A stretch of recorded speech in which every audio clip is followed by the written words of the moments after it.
Now let's go.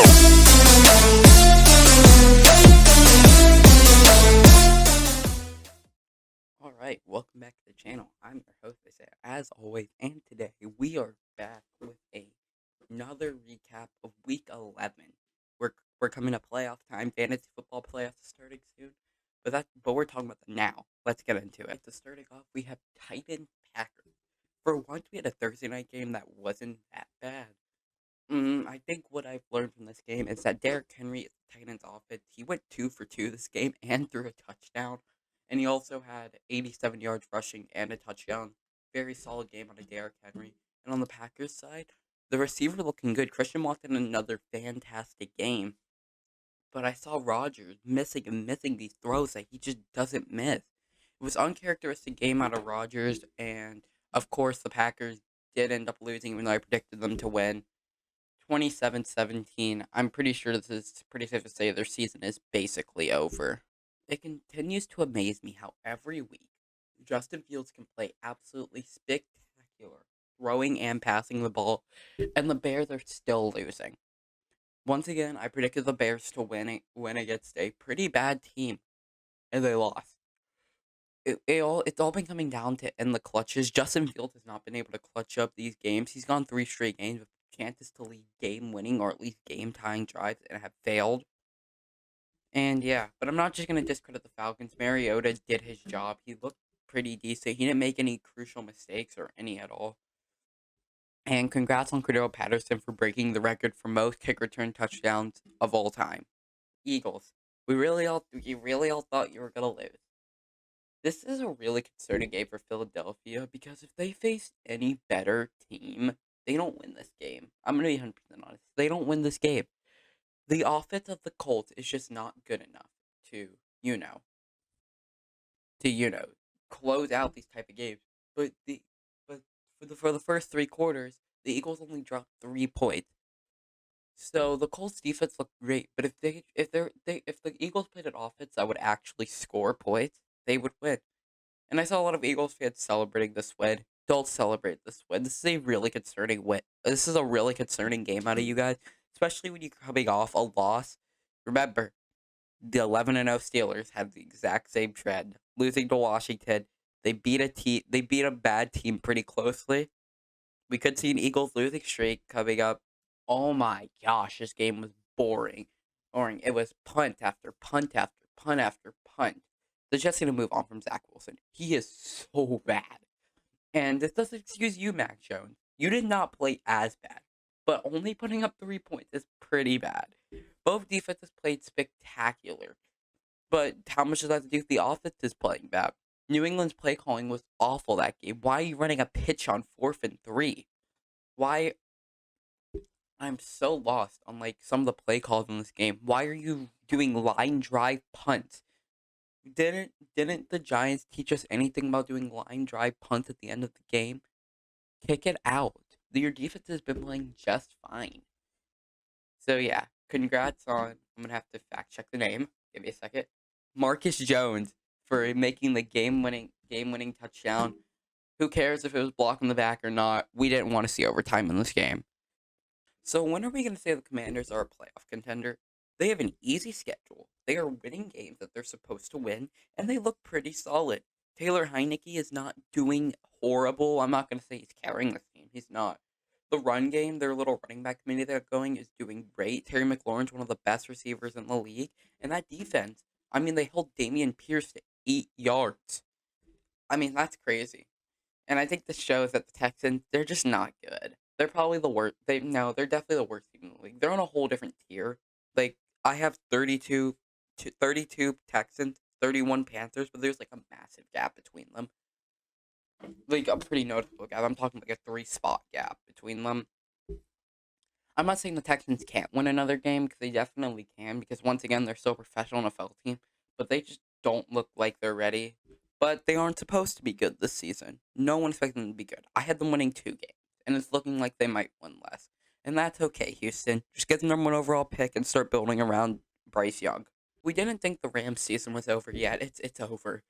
Matt Stafford went out with another concussion, not as serious as Tua going out, but still, again, another concussion. Bryce Perkins didn't look that bad though, but still, they still don't have Cooper Kupp for a few weeks. Their run game is still bad, even though it looked pretty solid this game. And Bryce Perkins could add something to that game. At this point, you might just want to start him for the rest of the season. And the Saints, you're not excused from this either. You guys are still not that good of a team.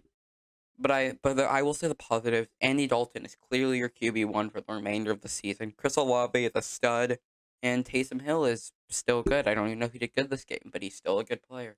And the Rams, you still have a good defense. It's just being wasted by your abysmal offense. So hopefully you guys can find something in the offseason, but I can pretty much say the Rams season, the defending Super Bowl champions season, is congrats, Bills. You're right back on track. Even though Jacoby Brissett dotted you guys up. But you did contain Nick Chubb to just 1.4 yards a carry on 14 attempts. That's impressive. Amari Cooper had a fantastic game, though. And yeah, you guys almost failed on that onside kick, Gabe Davis. That would have been very sad. All right, on the Bills side, though, Josh Allen played, all right. It was nice to see James Cook and Devin Singletary. Like, they had a run game this game. James Cook and Devin Singletary looked very good. Naheem Hines still is not looking great, though, having -8 yards on one carry.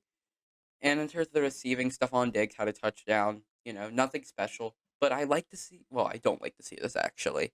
As a NFL fan, I like to see the Bills establishing a run game. As a Dolphins fan, that horrifies me. So yeah, congrats Bills on getting another win. Have back up to 7-3 and half a game behind Miami in the divisional race. Up next, we have the Ravens and the Panthers. If you thought the Patriots Jets game was boring, this game was also really boring. Unless you like defensive play, which who does? Like who likes a game that's just sloppy offense? Mayfield's bad. I think PJ Walker's still out, so that's why they're starting Sam Darnold next week. He's bad. 2 interceptions, could not do anything. Foreman got shut down. Terrence Marshall looks good. That's always a plus. And the defense looked really solid this game. But on the Ravens side, Lamar threw a pick. They did actually did a pretty good job containing the Ravens run game. They contained Lamar very well. But Demarcus Robinson, he had a really good game, 100 yards, 9 catches, but no touchdown. And the Ravens defense had 2 picks, and I'm pretty sure a lot of sacks, right? 4 sacks. So yeah, congrats Ravens on getting another win. You're moving to 7-3, can remain first in your division. Keep winning, I guess. A win's a win. I knew the Giants were going to have that slight crumble into irrelevancy, but, like, come on. That was embarrassing. Against the Lions? The Lions? You can't let that happen.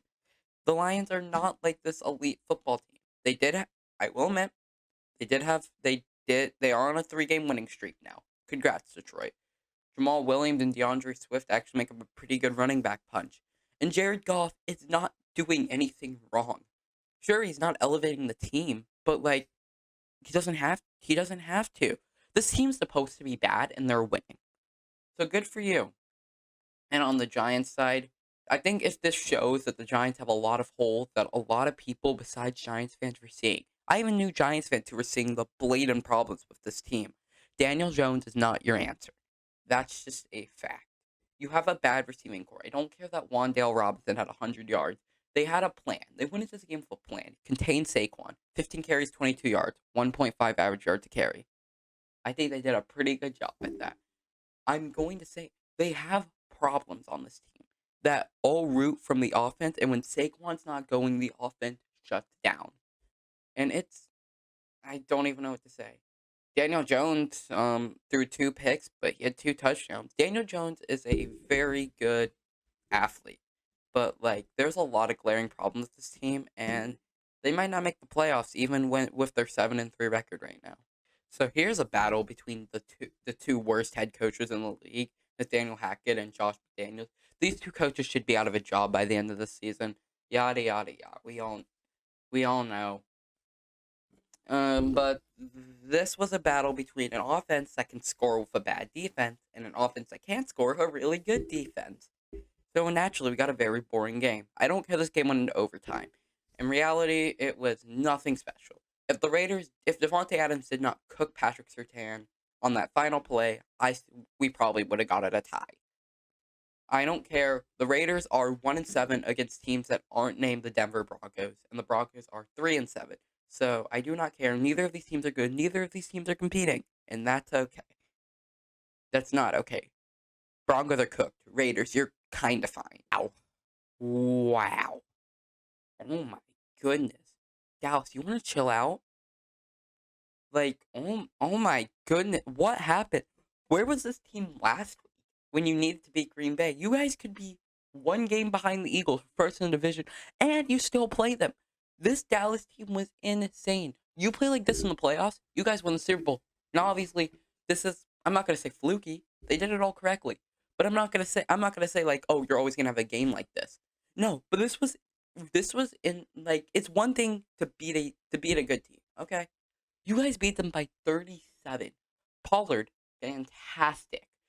Zeke can punch in at the goal line. Dak was very efficient. Lamb, great receiver. And the defense sacked Kirk 7 times. That's a career high. Completely contained Justin Jefferson. My fantasy team hated that, but contained him. Like this was horrid. You guys go in, strip sack on the first play of the game. It's gonna be a long day for Minnesota. It was tied at 3-3. Okay. Let's go 37 unanswered points by Dallas. After the Minnesota field goal, Dallas would proceed to outscore them for the rest of the game, 37-0. That was an incredible game, Dallas. Congratulations. You guys deserve this win and every praise that you get from it. All right, Bengals Steelers is up next, and Joe Burrow is still a good quarterback. Now, I was getting reminded that this was around the record the Bengals had, and then they went on a hot streak and made the Super Bowl last year. There are some glaring problems with the Bengals team. One being the offensive line is still very bad. They don't have Joe Mixon, who is going to be out. And I know Samaje Perine had a really good game, but I don't know how reliable that is. They still don't have Jamar Chase. The defense is only getting more injured. They still Chidobe Awuzie is out for the season. There are glaring problems with this team that are much more apparent than they were last season. And for the Steelers, hey, you guys are looking better. All right, look up. Kenny Pickett didn't throw any interceptions. Najee Harris had a pretty solid game. And George Pickens is looking very, very good. There are things to be happy about here, Pittsburgh. It's not all frowns. I know you lost to a divisional rival, but were you guys really going to compete? It's Steelers fans, so you guys probably thought you were, but there was some good here. Congrats, Bengals, to moving to 6-4. Okay, so you just can't kill the Chiefs. They're impossible. You just they're that good. This is a team. This is a team that is like the Patriots dynasty without the Super Bowls. They are a regular season dynasty. Come playoff time, have they choked at times? Yes. Have they still made it to 4 straight AFC championships? Yes. Patrick Mahomes and Travis Kelce are arguably one of the best duos in the NFL ever. We'll call him Isaiah P. Isaiah P had over 100 yards rushing. Congrats to him. Travis Kelce, 3 touchdowns. But I do want to give some praise to the Chargers. Yes, Justin Herbert threw a desperation interception at the end of the game, after his defense sold for who knows how many times. Austin Eckler looked really solid. And having Keenan Allen back really showed its impact. If they didn't get Keenan Allen back this game's probably a blowout. But, congrats Chargers for keeping it close, but it's really hard to say what you guys should do. You guys are behind in the playoff race. You guys can still make the playoffs pretty easily, but you guys would probably have to win out or only lose one game. It's gonna be interesting to see how this season plays out, but Chiefs, you're that good. Congrats on being 8-2. We got some football in Mexico. That was a game. It was close at the half, and then the Niners just shut them out in the second half. Jimmy Garoppolo was very good this game. He threw 4 touchdowns. Deebo Samuel had a great game. George Kittle, when they're not using him as a left tackle, he had a great game. Ayuk had 2 catches, but he had 2 touchdowns. The defense, why are we surprised? They played great. It was Colt McCoy playing. Obviously, the Cardinals had Colt McCoy playing, but I'm not using that as an excuse because I still think the Niners win this game with or without Colt McCoy starting. But the Niners moved to 6-4, and yeah, Cardinals, you gotta fire Cliff Kingsbury. hope you all enjoyed the video. If you did, please like, subscribe, and notification bell, and I'll see you in the next one. Peace.